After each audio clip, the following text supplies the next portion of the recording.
देखिए, इसमें अब मगध क्षेत्र की बातें आज तो मैंने योगदान दिया बता सकता हूँ। बाकी जो भी ऐसे क्राइम्स होंगे उस पर कार्रवाई होगी। आप गया मैं पहली बार नहीं आया हूँ एक प्रोफेशनल के रूप में यहाँ। वर्ष 2005 में नक्सल उस समय काफ़ी चरम पर था। उस समय कई थाना क्षेत्रों में घूमने का भी अवसर मिला, कार्रवाई करने का भी अवसर मिला, और उसके बाद बोधगया ब्लास्ट में। नमस्कार, आप देखना शुरू कर चुके हैं लाइव सिटीज को। मेरा अभिषेक है। 2003 बैच के आईपीएस अधिकारी विकास वैभव ने मगध आईजी की जिम्मेदारी संभाल ली है और चार्ज लेते ही अपराधियों को सीधा चेतावनी दे दिया है और पुलिसकर्मियों को लेकर भी सीधा संदेश दिया है। उन्होंने सीधे सीधे कहा है, जो पुलिसकर्मी एफआईआर दर्ज नहीं करेंगे, जो पुलिसकर्मी लापरवाही करेंगे, उन पर एक्शन लिया जाएगा और अपराधियों पर कठोर विधि सम्मत कार्रवाई की जाएगी। तो विकास वैभव क्या कुछ कह रहे हैं?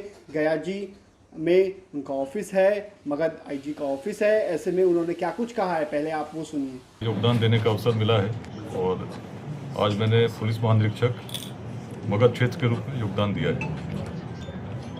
सरकार की जो प्राथमिकता है कि अपराध पर नियंत्रण हो और आम जनों में पुलिस के प्रति, सरकार के प्रति विश्वास बने, इसके लिए मगध क्षेत्र में पुलिस कार्य करेगी।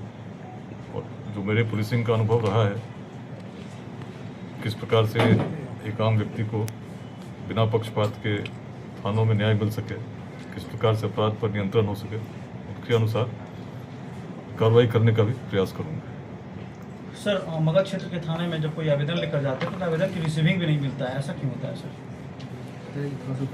देखिए, अभी तो मैंने योगदान दिया है, जो विधि सम्मत है वो होगा, जो विधि विरुद्ध नहीं होगा उस पर कार्रवाई होगी, इसमें कोई संदेह नहीं रखिए। बाकी यही मैं कहना चाहता हूँ कि कुछ प्राथमिकताएं मेरी रही हैं पहले से ही, जिनमें जीरो टॉलरेंस की पॉलिसी चाहे एसपी के रूप में रहा, चाहे डीआईजी के रूप में रहा। यदि थाने में एफआईआर दर्ज करने कोई व्यक्ति जाते हैं और एफआईआर दर्ज होनी चाहिए तो होनी चाहिए। यदि उसमें किसी कारण से एफआईआर दर्ज नहीं होगी तो कार्रवाई होगी। इसी प्रकार से यदि केसेस का जिस धारा में दर्ज होनी चाहिए उसी धारा में केस दर्ज होना चाहिए। यदि उसमें न्यूनीकरण करने का प्रयास होगा तो उसमें भी कार्रवाई होगी। थाना के द्वारा यदि कोई पक्षपात की शिकायत मिलती है और सही पाई जाती है तो कार्रवाई होगी। यदि पुलिस के द्वारा किसी प्रकार की अवैध वसूली की शिकायत आती है किसी भी प्रकार की, तो उसमें निश्चित है कि कार्रवाई होगी और थाना प्रभारी की यदि संलिप्तता पाई जाएगी तो निश्चित रूप से दंडात्मक कार्रवाई की जाएगी। प्रयास है कि पुलिस का विश्वास बने आम जनों में। इसके लिए जो नियमित रूप से शनिवार को गोष्ठियाँ होती हैं, उसके अतिरिक्त एक लोक संवाद गोष्ठी भी प्रथम शनिवार को, जिसमें किसी खुले स्थान पर लोगों के साथ मिलकर पुलिस बातें करेगी, उसका प्रयास रहेगा।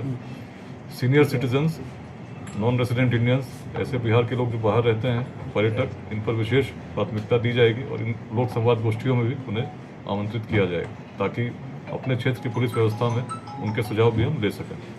और प्रतिदिन थानों पर शिकायत का निवारण, सभी क्षेत्रीय कार्यालयों में भी निवारण हो, इसको मैं पर्सनली मॉनिटर करूँगा। अपराधियों को क्या संदेश देना चाहेंगे सर?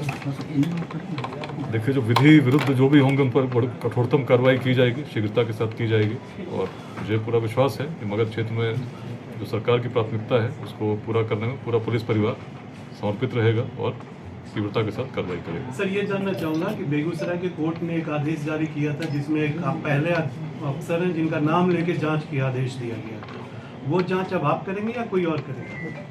देखिए, माननीय उच्च न्यायालय का जो आदेश है मैंने भी पढ़ा है, व्यक्तिगत रूप से अभी तक मुझे हस्तगत नहीं हुआ है।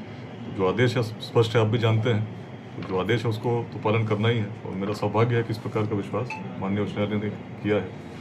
तो जैसा भी आदेश होगा उसका अनुपालन पूरे तन्मयता के साथ करने का प्रयास रहेगा। सर, एक चीज़ और जानूंगा, शेखपुरा के डीएम रहे, उनके घर से कार चोरी हो गई। देखिए, इसमें अब मगध क्षेत्र की बातें आज तो मैंने योगदान दिया बता सकता हूँ। बाकी जो भी ऐसे क्राइम्स होंगे उस पर कार्रवाई होगी। आप गया मैं पहली बार नहीं आया हूँ एक प्रोफेशनल के रूप में यहाँ।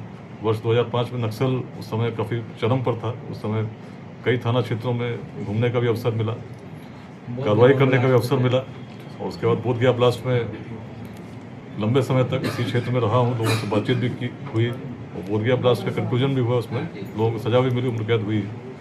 उसके पश्चात भी गया आता जाता रहा हूँ। क्षेत्र में ऐतिहासिक स्थलों पर भी मैंने लिखा भी है, कुरकिहार पर लिखा है, बोधगया पर लिखा है, अनेक स्थानों पर लिखा है, कोच पर लिखा है। तो इस क्षेत्र से बहुत अच्छी भली भांति अवगत हूँ और पुलिस की कार्यशैली से भी अवगत हूँ। इसीलिए सभी मगध क्षेत्रवासियों को विश्वास दिलाना चाहता हूँ कि आप किसी भी प्रकार की सूचना जो देना चाहते हो संकोच आकर दे सकते हैं।